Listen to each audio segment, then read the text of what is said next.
artificial intelligence is kind of the same concept. If it's trained on, results in the human world, it stands to reason that it would reflect human qualities. Yeah. Luke, you just got engaged. I did indeed. Tell us about that.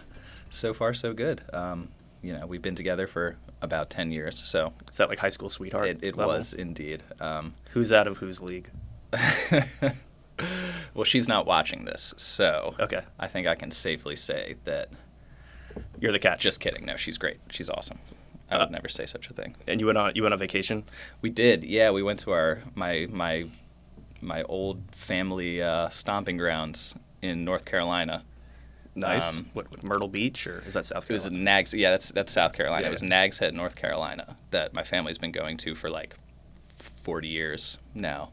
Is it like beach house on the beach? Yep, beach house stuff. Like I have a huge family of like 110 people, I think, are currently attending. It's like the opposite of the Sweeney Week. That's cool. Yeah, that's what they call it, Sweeney Week. So your wedding is going to be really expensive, you're saying? Luckily, we have a lot of people to contribute. Okay, I'll leave it at that, just in case any of the Sweeney relatives end up watching this. So what's next? Are you guys you guys doing the kid thing, or? As a true millennial, we're gonna wait until that becomes financially responsible, which, as we all know, is never. Okay. So one of the reasons why I ask is because, like, personally, I have this I was looking at like a lot of the topics that we're going to be discussing today, and I feel like there's kind of like this like tech dystopian theme, and I think it's kind of it feels like a weird and scary world to bring kids into these days.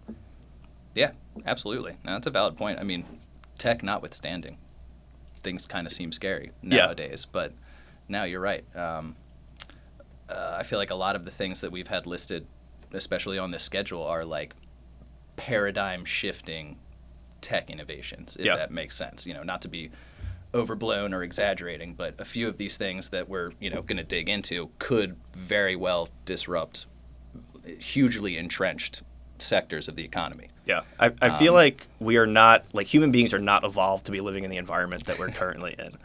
This is one of my favorite conversations to have with my girlfriend's now fiance. Yeah. I guess, because she's on the exact opposite. She's terrified of the robots taking over, self-driving cars, artificial intelligence, especially, like the things we're going to talk about the AI image generator. She's terrified of, for good reason. And you're more optimistic.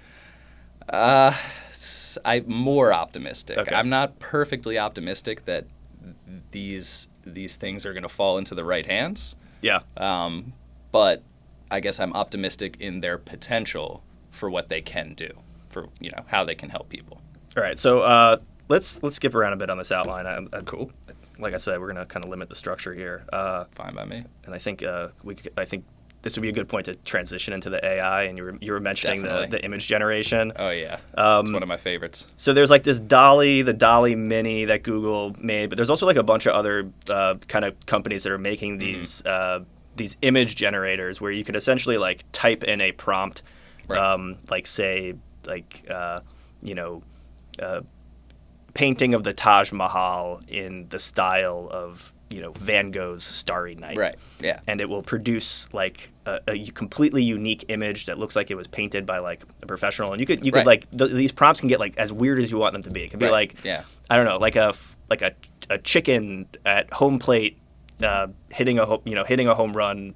You can keep going too. The pitcher pitches a tangerine or something. Right. Yep. And it will literally like paint this image for you. Right. Remarkably well attuned to the prompt. Too. Yes. And you can like enhance it, and it gets better looking and better looking. And I find this really interesting because I feel like there's always been this like kind of this idea that AI and robotics and automation only infiltrates things that are kind of like routine, and that this the realm of creativity is off limits. Right. Exclusively human. Yes. Right. But now we're kind of reaching this point where like if you're like a brilliant painter, you're suddenly like not really that valuable, or a graphic designer. Right. Like that seems like a really creative thing that you would not expect AI or automation to infiltrate, and it seems like it's happening. Yeah, absolutely. I think that's been kind of like, if you ask the everyday person what their separation between artificial intelligence and organic human intelligence is, I think you'll find a lot of people will point towards the creativity aspect. Even now with the image generation, the DALL-E and the other competitors that they've had, it uses a huge amount of raw data. So essentially what it does is take every picture on the internet, crunch it together into an algorithm that it sees as fitting to your prompt, and then spitting it out. That is an incredibly complex task computationally, but compared to what the average human does when you walk up to them and say, "Hey, how are you doing today?" Yeah. You're drawing on so much more data than that algorithm could possibly compute in its lifetime. And, that it's always been kind of out of reach based on what our current computer limitations are. But as we kind of push those limitations farther and farther, we get much closer to a reality where computers are smarter than humans. And I don't think a lot of people are prepared for that reality whatsoever, because obviously a lot of our economics and our businesses are based on which human can do this better. Sure. But if you can do it in 10 seconds where a computer can do it in 1/100th of a second, then whether you or your and friend create like a bunch of different variations to choose from. Exactly, yeah. That's the best part about the DALL-E is I've seen digital artists train their entire lives to produce the type of art that this image generator, comes up with in a second. And it's still sometimes not as good in turn. Like I've seen images generated by this thing that were not just technically proficient, they were thought-provoking, and just the way that the AI assembled these different images together was fascinating, honestly, from far more than just a wow, how did the coding do that kind of standpoint. So I think maybe like one counter argument to like what I was saying before about like that is we've kind of broken the creativity algo, so to speak, is that I think elements of the creativity in the creation are still there, because you need someone to. It's just that like the skill set is different, because it used to be like you had to be a creative and have that technical the technical know-how, right? To actually paint. But now the creativity seems to be more in language and being able to describe the image you want. And so it's like are graphic designers going to be replaced with like really good writers? Oh, that'd be very interesting. That's a good point. I didn't even think of it as the image generator taking the place of technical art skills. Whereas you're right, people with creative minds, regardless of how good they are at Photoshop or how good they are at digital art. I think Blender is a common program that people use to just create things from nothing. Regardless of how good you are at those things, if you have a creative mind, you have the ability to create great art. At the end of the day, these image generators aren't sentient. Sure. Right? They aren't making close. These decisions. Right. They're just kind of following directions or following a rule set. Absolutely. Speaking of sentience, you know where I'm moving with this. That was one of the more fun news stories. Okay, so I'll just give like a little bit of background on this. There was, and I'm sure some people, this isn't really like new news, but there was a Google AI engineer who was initially like suspended, and he more recently got fired for. He basically was making claims that this chatbot that they were working on was sentient. He thinks that he was making this claim that it has consciousness. We've cracked the code. We've created an AI. He fell in love with it. He wanted to. He did. I think he like really like he just sounds like it. He wanted to get it a lawyer. Like Sure. he was literally making the argument that this thing deserved proper legal representation. Right.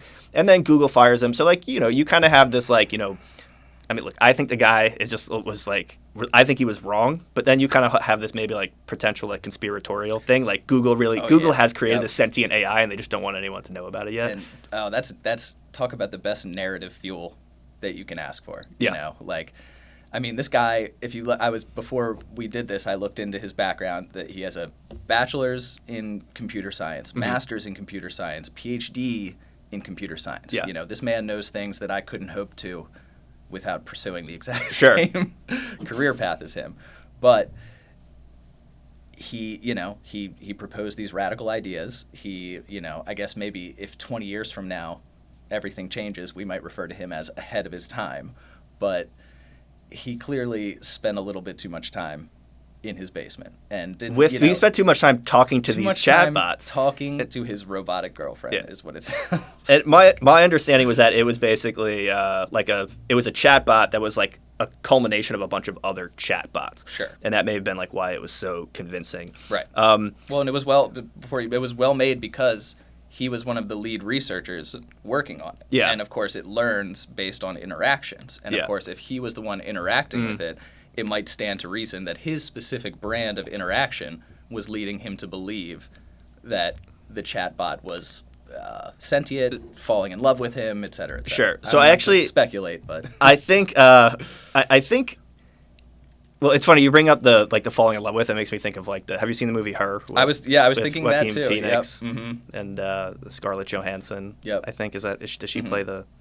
That was and that's a good one to bring up because that's kind of like where we are now. We're kind of that's probably a little farther in the future, but that's a very realistic depiction of what it could be like if the computer is no longer dumber than you. Yeah. To put it simply, if the computer is suddenly smart and emotionally capable, as no spoilers, but as it is in that movie, then that's a development that we need to take into account. This is almost embarrassing to say because it makes me seem like I'm super I can't get a date and I'm really single, which I'm not. But I keep getting these ads for AI girlfriends. Oh boy! And I've even seen one for an AI boyfriend that I've gotten fed, and I'm just like, what? Like, this is literally a thing that they're doing, and they're people are getting chatbot boyfriends and girlfriends. It's from our current societal standards, it sounds ridiculous, but fast forward a tiny bit in the future, and you have all of these people that are lonely, all of these people that can't get human connection for one reason or the other. If that becomes a service that is offered for a reasonable amount, regardless of our moral or I don't have any moral objections against it. I just think it's pathetic. Right. No, right. Okay, but is pathetic technically a moral judgment? I'm just saying if that becomes to the point where the everyday person no longer considers it pathetic, then what's to stop 90% of the population from have you seen jumping in on it? There's a new. Do you have HBO Max? I do, yeah. Have you seen the documentary, We Met in 3D, or We Met in, the metaverse or something? No, I haven't, but I can't believe I haven't. It is a documentary that's filmed entirely in the metaverse. Okay. And it's basically following people that have been, living their lives and... All virtually. Yeah, and some, there's some relationship. I honestly, I couldn't watch the whole thing. You were just because it was literally, it was filmed in, so, it's in this virtual world, and it's there's people bouncing around. Yeah, I gotcha. But that's an interesting point though, because what's the difference between chat rooms and stuff in the early 90s? What if my parents met on a chat room? At least that's a real it's a real person though, at least. So you're okay, I'm sorry. You're saying they were totally engaging with another person who's not real, or no. This was real. I'm just saying that I thought there was some kind of connection there, but no, these are real people meeting in the metaverse. Okay. Which is that's a little pathetic, but not okay. Yeah. Mm-hmm. But what's real? If you're literally talking with a chatbot that's someone that's a whole other conversation. It's totally. I feel like it's really weird. Unless it's a really, really good chatbot, as we've identified before. If it's Scarlett Johansson, then yeah, I guess I get absolutely. it. I get it. No, but that makes a good point. Is these bots are trained in one direction, they're trained one way. This is what's really interesting is that they're being created by a specific person, right? And one thing that I noticed about this guy was that he was training this robot to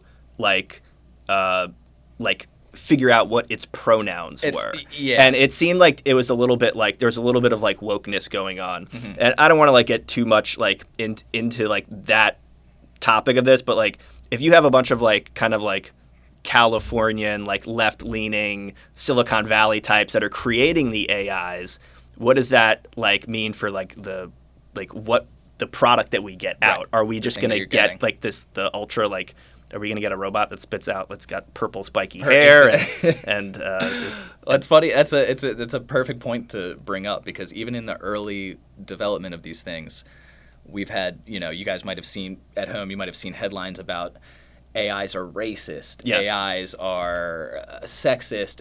AIs are biased in some particular way against some group of people.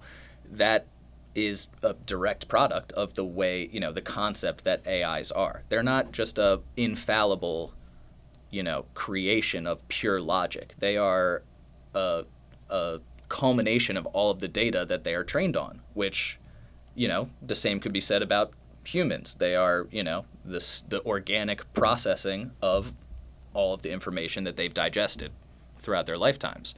Artificial intelligence is kind of the same concept. If it's trained on results in the human world, it stands to reason that it would reflect human qualities. Well, it's definitely interesting to think about humans from like a programmed perspective. Like we're just following like a rule set. It might not be zeros and ones, but we're following like we exist in an environment. We are following DNA code, and we have to like. There's this whole idea of like do we really have like free choice or free will? And if you can ultimately crack the code, we're talking about creative aspects and what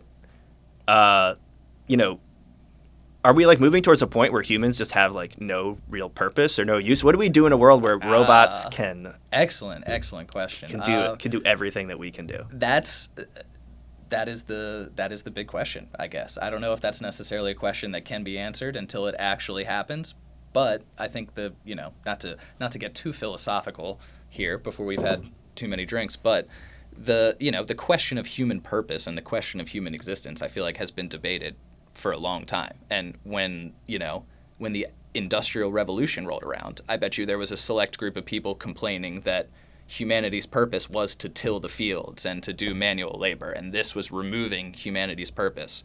I feel like as we advance farther and farther down the road, we're just going to keep kicking that can downward. Is humanity's purpose to work? Do you cross a line somewhere? I don't know if we'll know that until we're 10 feet past it. So this is I don't know if I'm going to get this analogy right, but I'm going to do my best. Okay, hit me. And there was this argument back then. I think it still persists today, but it's not too prominent. And it was talking about kind of like technology versus like horses. And there's this argument that like some people make an argument that automation, AI is always going to enhance people, and there's always going to be this relationship where we work together.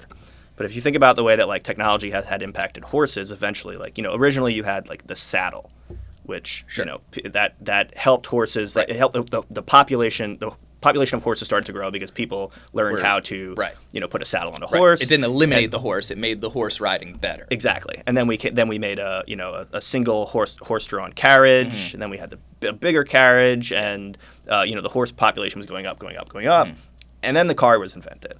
And when the car was invented, like you could see a graph of the population of horses, and it was like going up, and technology was actually helping horses until it reached a point where it did everything pretty much that the horse is capable of doing.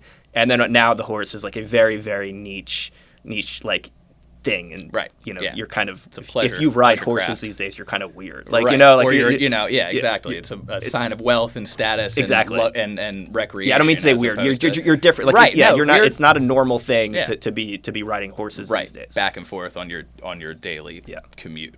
Yeah, no, that is a good point, and I feel like a lot of some interpretations of that could be that humanity is the horse in this situation. Yeah. That once the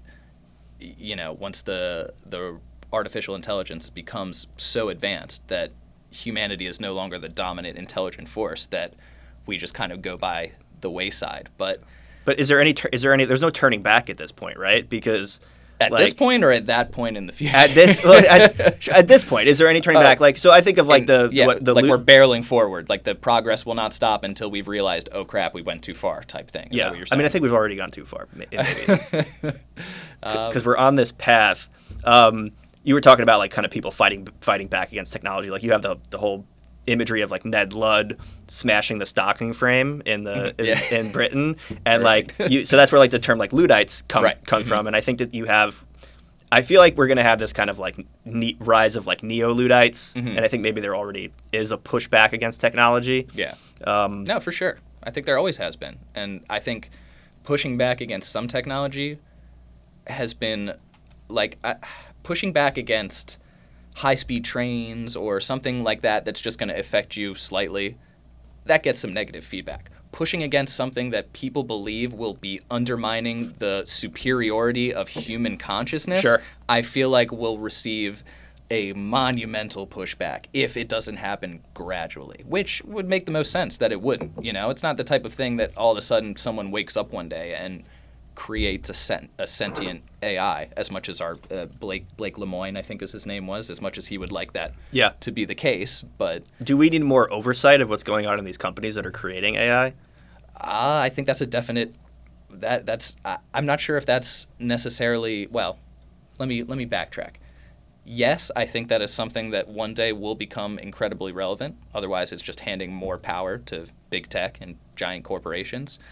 And so, because it seems like I stopped myself before saying that's so far off, we don't need to worry about it. But, just like getting in at the ground floor of an investment, now is the time to prevent something like that from happening. You're familiar with the concept of like accelerating disruption? Sure. Mm-hmm. Do you want to expand on that? Explain it for the audience at all? I was hoping you were going to. Okay, sure. No.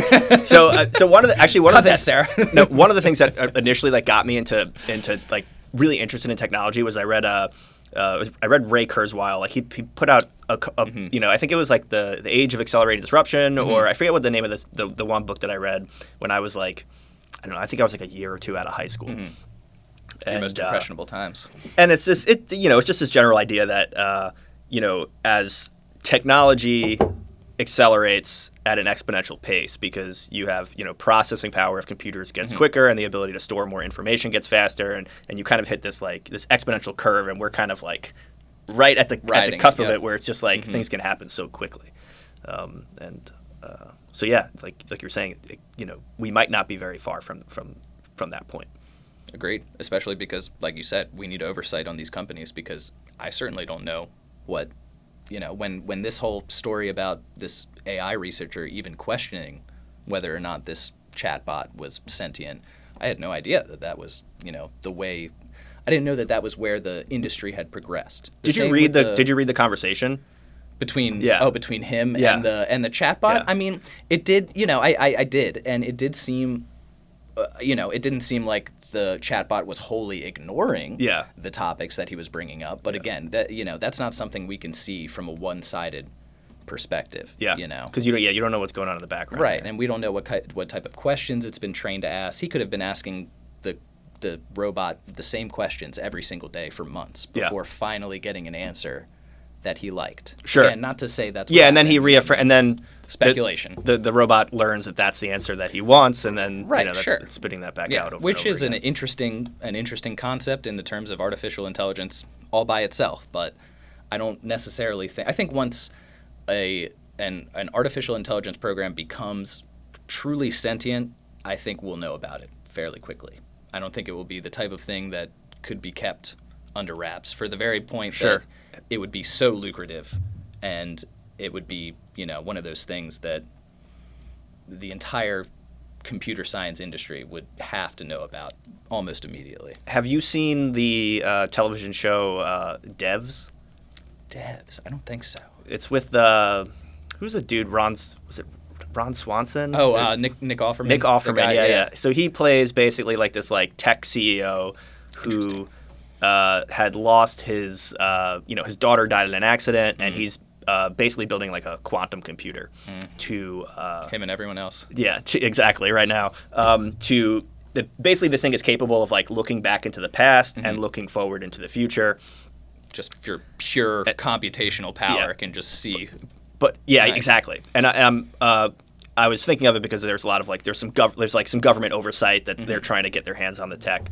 But I know that quantum computing is definitely something that you are particularly interested in, and maybe we could kind of rotate some of this discussion, whether it's robotics, AI, quantum computing. Are there any any investment opportunities that are really sticking out to you in these areas? To address the first part of what you said, yes, quantum computing is definitely a perfect pivot from what these things, what we've been talking about, like AI and just basically the next step in computational technology, because quantum computing especially, is just, by the pure laws of physics that it works on, is just so much more powerful than our typical computing technology. It's going to be the next standard, no matter what anyone else says. Standard for who, though? Like, am I going to be like, is my cell phone going to become a quantum computer anytime soon? Or is this more like the quantum computers are going to be like, you're going to have like a quantum computer that's housed in a server somewhere, and we have access to it through the cloud or something? A key card. Yeah. So, potentially both, depending on. So, the possibilities for quantum computing at this point are, the same potential possibilities that the room-sized computers of the 1960s had. We could have never even foreseen where they would go to today, but the people that understood the science at the time saw, how powerful transistors could be. All we have to do is scale this up. Sure. And it will become, and it did become the greatest informational processing system humanity has ever seen. Yeah. Up until now, because it relies on zeros and ones in a binary configuration that, has become considered the standard for all computing at this point. Quantum computers operate on a strange state between 0 and 1. So they can basically exist in any infinite number of states between 0 and 1, essentially multiplying their computational ability by hundreds or thousands of times. To give a perfect example, crypto and our basic encryption standards, they operate on what they call a pretty good protection, meaning it's not uncrackable, but the fastest computer on Earth would take billions of years to crack it. Translate that over to quantum computers. Even the earliest predictions of what our quantum computers can do could crack Bitcoin or crack the what does that mean, crack? Standards. They could so the encryption basically breaks down to putting hundreds of millions of billions of difficult math problems in front of you. If you solve them, you're as good as you're good. You can get through, you can crack, you can access all the information. If you can't, then it's essentially uncrackable. Could it potentially like override the chain, and because there's kind of like this concept of like a 50% attack? Could it do something like that, or is it just that it would be able to mine Bitcoin really efficiently? It would essentially a lot of the concepts that like Bitcoin mining and certain things are basically built because you can't break into traditional encryption. Yeah. This would just be, this isn't a backdoor. This isn't a strange attack that would operate on different principles. This is going straight in through the front door and having enough computational power to break through the encryption itself. So should I sell my Bitcoin? Like, is quantum computing coming? Maybe in 10, 15 years. Okay. Luckily, there are a lot of people working on quantum proof algorithms at the parallel to the companies that are developing quantum computing itself. And are those different? Are those like specific coins, or are they trying to kind of transition Bitcoin and Ethereum and the major ones to have those things? From what I've read, Bitcoin could be too far gone. Yeah. At this point, Bitcoin and Ethereum could be too entrenched in their current cryptography standards in terms of they rely on this security that if you have a supercomputer and 10 billion years to crunch through the numbers, then you can get through it. No big deal. But once that number shrinks to a few minutes, as it could with quantum computing, then there is no encryption, essentially. What kind of I think you're talking about transistors and zeros and ones and just like bits. So we have bits versus qubits. Right. And I'm thinking about investing in a company like Intel or Qualcomm or AMD. Any of these companies that made the physical hardware possible for all this computation to occur. And those people who invested in those companies early made a lot of money. Lots of money. Quintuple digit gains, if I remember from Intel's standard. It's pretty absurd. It's pretty absurd. Yeah, if you were an early investor in Intel, or you would have crushed it. Absolutely, you could have put 10K in there. You're probably not watching this. Yeah, right. Yeah, you're on a yacht somewhere. Yeah, right. Is there anything promising on a hardware perspective for quantum computers that? Well, so the interesting part about quantum computing is it's as much a software consideration as it is a hardware consideration. Obviously, the first hurdle is getting the hardware to work, because transistors and typical, conventional computer hardware is a solved science. We know how to get it to work, and it doesn't produce errors. You send it information, it produces the information that you want. Well, my guess it would be a lot simpler because, a transistor, you pretty much just have gates with electricity, and it's either on or off, and that's telling you 0 or 1. Sure. And it's pretty simple. Mm-hmm. A quantum computer, you're talking about these qubits that exist in this weird state.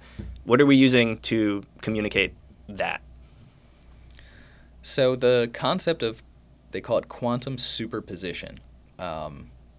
I think you'll find that even advanced physicists have trouble wrapping their heads around it. So I'll try my best.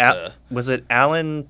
It's somebody who said they're like, if you think you understand quantum mechanics, you don't understand quantum mechanics. His name is Richard Feynman. That's Richard Feynman, considered the father of quantum mechanics, and he first theorized all this back in the 70s or 60s, I want to say. Don't quote me on that, but a long time ago. And, here we are 50, 60 years later, still working out the bugs and ironing out the kinks. But the progress that has been made, even in the last 2 years, is truly unbelievable. It went from, kind of just like a scientific curiosity that some labs were dedicating time to, or maybe some exceptionally well-funded startups could find the time to study it. But now it's become a race, a scramble even, because I think we've in one of the technology and opportunities are in technology and opportunity, we're investing in the Defiance Global Quantum ETF. Okay. And it includes companies as big as Texas Instruments and Intel and Qualcomm, and big players that are investing huge amounts of money in this. But it also includes smaller teams like IonQ and more specific, more flexible teams of researchers that have just as much capability. I made a decent amount on IonQ when it first came onto the market, and then I sold it because I was like, man, this feels so speculative. It's early. And I purchased Rigetti too. Mm-hmm. They're making some kind of hardware, but then I was like, what am I doing? I actually don't understand this. I don't fully understand it, and I feel like I'm kind of just like rolling some dice here. Mm-hmm. That's a valid concern, because I think if you found you didn't understand it and you stopped everything, went back to school, got your PhD in quantum mechanics, and then came right back here, I think you would find that you still don't fully understand. Yeah. If I am to believe the people in that same position that say the same. Well, I think it's important to have that level of humility when you're assessing your risk in purchasing a specific position. I mean, obviously these technologies are gonna, there's a lot of upside to this whole quantum computing thing, but also just understanding that it's so early in the development of this technology that that's why the payout exists, is because it's early and because the risk is there. And if you're not, you're either going to be willing to take it or you're not. No, exactly. And Rigetti and IonQ and companies like that, they have just as talented researchers. They have, there's plenty of money being dumped into the quantum computing market right now. Amazon is building its own facility. IBM, whether they're working on it in-house or contracting out, is throwing money around in the, it's one of those things where if you can't find any, we haven't found one particular play that's rising above and, stealing all of the spotlight, but, you can still invest smartly and you diversify, throw a little bit here and there. Exactly. Yeah. And find, and again, if you're not willing to go back to school for 7 years and study quantum mechanics, I guess that's understandable. Yeah. But if you can find someone that does understand it and researches it for a living like you do, are you plugging right now? I wouldn't claim. I will go on record and say I do not claim expertise in quantum mechanics, because I think there are probably 15 people on the planet that would feel comfortable claiming that expertise. Look, I would say that you probably understand more than most. But yeah, I don't think either of us are equipped to really be talking too much about it. I won't be releasing any scientific breakthroughs in my career. But you've got you and Keith got some reports on potential investment opportunities in quantum. No, we've definitely, I've I mean, as it's one of the more interesting topics that we've gone through, so I've definitely devoted more than its fair share of time to learning about it. But, there's only so deep you can dig into before it starts becoming less about conceptual understanding and more about paragraphs of equations. Yeah. All right. Well, look, we had some other topics on here, but I feel like we covered like the really interesting ones, and I don't want to like kind of just like get boring and start talking about like lithium or something like that. Sounds good to me. Yeah, I feel like probably had a good amount of time on here. We could talk about those things next time you're on, but this was definitely like a really interesting conversation. Yeah, I had fun. We'll include some links to maybe like your author page, articles, and maybe if you'd like to read more, hit me up. All right, cool, dude, awesome. Thanks, man. Appreciate it.